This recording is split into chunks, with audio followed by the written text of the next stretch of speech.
वक्त बड़ी खबर आ रही है। आपको बता दें कि दिल्ली ब्लास्ट मामले में गिरफ्तार किए गए 4 आरोपियों को दिल्ली के पटियाला हाउस कोर्ट ने 10 दिन की एनआईए रिमांड पर भेज दिया है।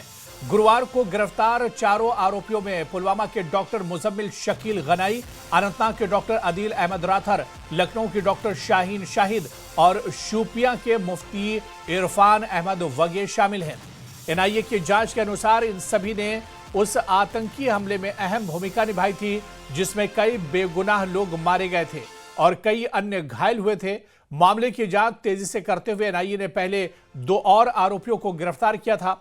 आमिर रशीद अली, जिसके नाम पर ब्लास्ट में इस्तेमाल की गई कार रजिस्टर्ड थी, और जसीर बिलाल वानी उर्फ दानिश, जिसने जानलेवा हमले में शामिल आतंकवादी को टेक्निकल मदद की थी। बता दें कि अब तक दिल्ली ब्लास्ट मामले में कुल 6 लोगों को गिरफ्तार किया जा चुका है, लेकिन बड़ी खबर यही है कि दिल्ली ब्लास्ट मामले में गिरफ्तार किए गए 4 आरोपियों को दिल्ली के पटियाला हाउस कोर्ट ने 10 दिन की एनआईए के रिमांड पर भेज दिया है।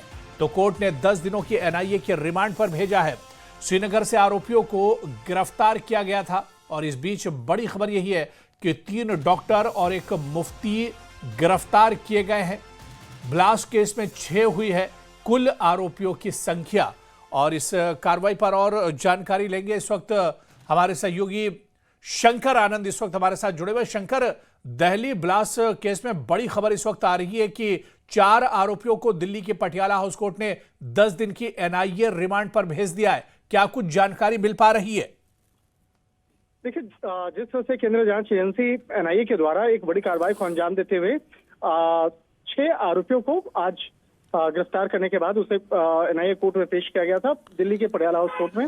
उन 6 आरोपियों की अगर बात करें तो उनका नाम है आमिर राशिद अली, जासिर बिलाल वानी, डॉक्टर मुजम्मिल शाकिल गनई, डॉक्टर आदिल अहमद राथर और डॉक्टर शाहीन राशिद, और इसके साथ साथ मुफिल इरमान अहमद जो है, इसको जिस तरह से गिरफ्तार किया गया। गिरफ्तारी के बाद जिस तरह से आज कोर्ट में पेश की गई है तो 15 दिनों का रिमांड मांगा गया था, लेकिन कोर्ट के द्वारा 10 दिनों का रिमांड दिया गया है।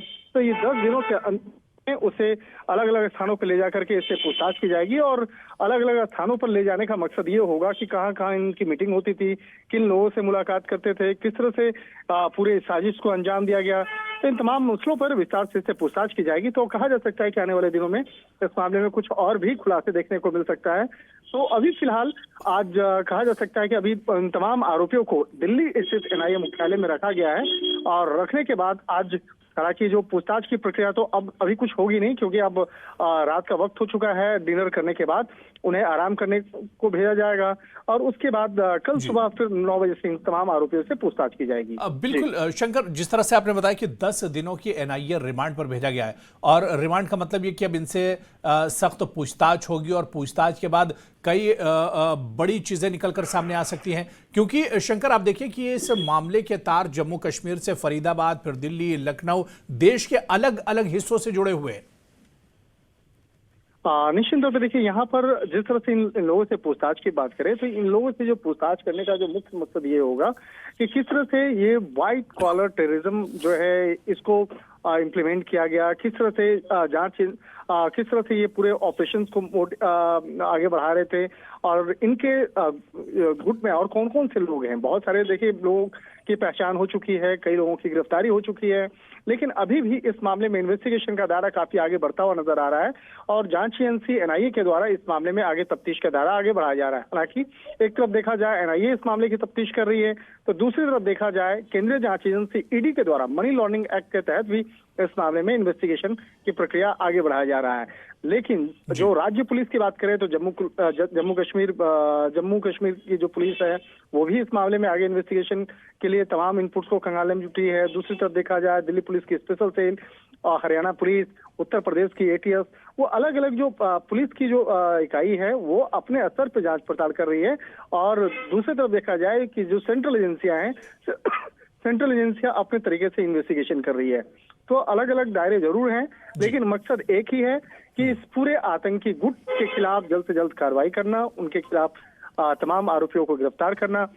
तो ये पूरे नेटवर्क को ध्वस्त करने के लिए अलग अलग टीमें काम कर रही है और कहा जा सकता है कि इस मामले में जल्द ही कुछ अन्य आरोपियों की गिरफ्तारी भी संभव है। जी। बहुत बहुत शुक्रिया शंकर आनंद हमारे साथ जुड़ने के लिए, डिटेल में जानकारी देने के लिए। तो आपको बताते चलें, दिल्ली ब्लास्ट मामले में गिरफ्तार किए गए 4 आरोपियों को दिल्ली के पटियाला हाउस कोर्ट ने 10 दिनों की एनआईए रिमांड पर भेज दिया है। जिस तरह से हमारे सहयोगी बता रहे थे कि जांच पड़ताल होगी तो बहुत सी चीजें निकलकर सामने आ सकती हैं और चारों आरोपियों को एनआईए के रिमांड पर दिया गया है, जहां अब बड़े पैमाने पर इनसे पूछताछ की जाएगी।